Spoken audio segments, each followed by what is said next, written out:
राहिले चोळप्पा महाराजांच्या घरी. आता तुम्ही ज्येष्ठ आता दर्शन म्हणालात ना, हे पण पूर्वी वाडा होता. एक वाडा पाडून स्वामींनी अशी समाधी घेतली. वरती फोटो दिसते ना, जशी आळंदीला ज्ञानेश्वर माऊली घेतलेत तशी संजीवनी समाधी. आणि हा स्वामींच्या अंगातला शर्ट हा अंगारक तो मुस्लिमचा दिला ना स्वामींना भेट. पूर्वी गावामध्ये वेश असायचे ना, ते वेशीवरती स्वामी गेले होते. एक मुस्लिमचा मजाक मस्करी केला स्वामी सोबत. हा रिकामा हुक्का दिला स्वामींना पाजवायला. ती चिलीम दिसते ना, तिच्यातनं स्वामीने अग्नी ज्याला काढले, धोर येते काढले, ते मागून हा अंगारक काढला. तिच्यावरती उर्दू भाषा चार क्षेत्र, त्यांच्या गळ्यात ते रुद्राक्ष माळ, हा दंड कुऱ्हाड कोयता त्रिशूळ डमरू चौरी चांबर छंद. यावाल्या स्वामींच्या मेहन्यातील रक्तचंदन काढू. पूर्वी मोटरसायकल ते नसायची, पायी प्रवास व्हायचा, ते मेहन्यातून स्वामी जायचे गावी.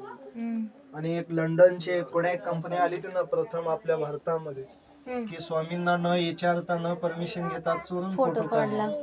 स्वामी का आलेच नाहीत फोटो मध्ये. उघडून धुवून बघते सगळे माकडांचे फोटो. नंतर स्वामीने आज्ञा दिली की 5व्या गुरुवारी काढलेले हे 4 फोटो ब्लॅक अँड व्हाईट, गुडघ्याच्या खाली हात, अजान भाऊ. स्वामींची हाईट होती 7.5 फूट. आणि ह्या वाड्याला झाले 167 वर्ष. आता जे गुरुजी बसलेत ना, ते चोळप्पा महाराजांच्या वंशज, 5वी पिढी चालू त्यांची. तर येत्या 4 तारखेला दत्त जयंती आहे. आल्या सगळं स्वामींना अभिषेक पूजा अन्नदान करत असेल तिथे नाव वगैरे ह्या ठिकाणी देऊ शकता. घरी प्रसाद पोहोचेल पोष्टाने.